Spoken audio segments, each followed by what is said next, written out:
मतदान नाही का? मतदान करायला चाललो. हाव का? बरं बरं. मग ह्यावेळेस आपलं मतदान कोणाला विकायचं? काय मतदान विकायचं? अरे पोरा, मतदान विकत नसते. अरे लोकशाहीने दिलेला तो आपल्याला अधिकार आहे. मतदान विकत नसते, तो आपला अधिकार आहे. काय मतदान विकत नसते? अहो शेजारच्या काकून 6 मतदानाचे 12,000 रुपये घेतले आणि तुम्ही म्हणताय मतदान विकत नसते. अरे पिंट्या, असे कोणाचे पैसे घेऊन मतदान विकू नये आपलं.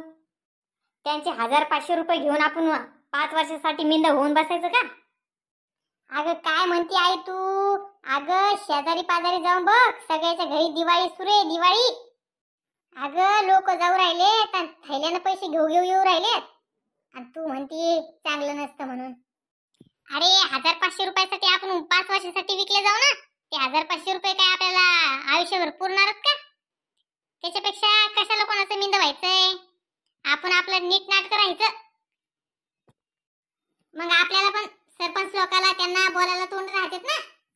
मग आपण सांगू शकतो हे नाही ते नाही, याचा विकास करा त्याचा विकास करा, गावात सोयी सुविधा आणा. आणि पिंट्या, आपण त्यांचे 1,000-500 रुपये घेतले तर ते आपल्या बोलण्याकडे ध्यान देत नाही. त्यांना माहिती असतंय आपण मतदानाच्या टायमाला त्यांचे पैसे खाल्लेत म्हणून. मग ते पण आपल्याकडे ध्यान देत नाहीत. मग त्याच्यापेक्षा ते 1,000-500 रुपये घेणंच नको. म्हणजे काय आपण इकडे जाऊ राहिलोत काय? मग मतदान विकणं म्हणजे आपण विकलेच गेलो त्यांना. अरे पिंट्या, आपण त्यांचे 1,000-500 रुपये घेतो पण ते गावाचा विकास नाही करणार. अगं विकासाचा काय आपल्याला काय खार करायचा का? विकास बाजूच्याच गलीत राहतो ना. अरे पोरा, तो विकास नाही, लोक काम करणार नाहीत काम. अरे नुसतंच पैसा खातात ते लोक, भ्रष्टाचार करतात भ्रष्टाचार. अहो आई, तुम्हाला एक नेता दाखव की जो भ्रष्टाचारी नाही, भ्रष्टाचारी. जर तो मला असा नेता दाखवलास ना तर मी त्याचे पाय धुवून पाणी पिईन, पाय धुवून. अरे पिंट्या, ते भ्रष्टाचारी झाले म्हणून आपण पण भ्रष्टाचारीच व्हायचं का? मग त्यांच्यातून आपल्यात फरक काय राहिला? अहो बाबा, मी कुठे तुम्हाला त्यांच्या घरावर डाका टाकायचं सांगू राहिलोय. तुमच्या मताचे जे काय 1,000-500 रुपये येतील ते घ्यायचे.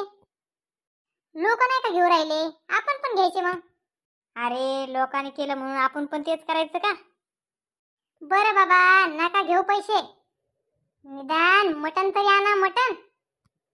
हा मटण कुठून? अहो बाबा, प्रत्येक पार्टीच्या माणसानं एक बोकड्या कापेले मागच्या गलीमध्ये. लोक जाऊ राहिले तर मटणाच्या थैल्या घेऊ येऊ राहिलेत. अहो जा आणि आपल्याला अर्धा किलो मटण घेऊन या, मला लय आवडते.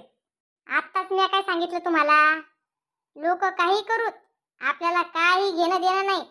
तुला खाऊ वाटले ना, मी घेऊन येतो आपल्या स्वतःच्या पैशाचं. लोकांनी काही करू, लोकांनी मटण खाऊ देत, दारू पिऊ देत, आपल्याला तसं मतदान करायचंच नाही. अहो मी काय म्हणते, तुम्ही जाऊन मटण घेऊन या, आपल्याला ज्याला मतदान करायचंय त्यालाच करू आपण. हा आता कशी बोलली आई तू? पैसे सगळ्याकडून घ्यायचं पण मतदान आपल्याला ज्याला मतदान करायचंय त्यालाच करायचं. नाही बुवा, मला नाही जमणार. ही सरळ सरळ बेईमानी झाली. जाऊ दे बाबा, तुम्हाला बोलून काही फायदा नाही. मी मोठा झालो ना, बरोबर एकाला सरळ करतो आणि एकाला पण सोडत नाही. बरं चाल बरं शांता, आपण मतदान करायला जाऊ आणि योग्य तेच उमेदवार निवडून आणू.